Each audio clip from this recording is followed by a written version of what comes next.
रावलपिंडी को देखने के कई ज़ाविये हैं और उस तक पहुंचने के कई रास्ते हैं, लेकिन मेरा रावलपिंडी से रिश्ता बिलवास्ता नहीं, बराह रास्त है।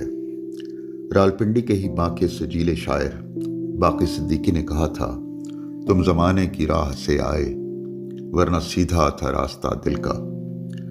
मैं भी रावलपिंडी तक सीधे रास्ते से आया और रावलपिंडी ने मुझे अपनी आगोश में भर लिया। इस शहर को बयान करना मेरे लिए मुश्किल काम है।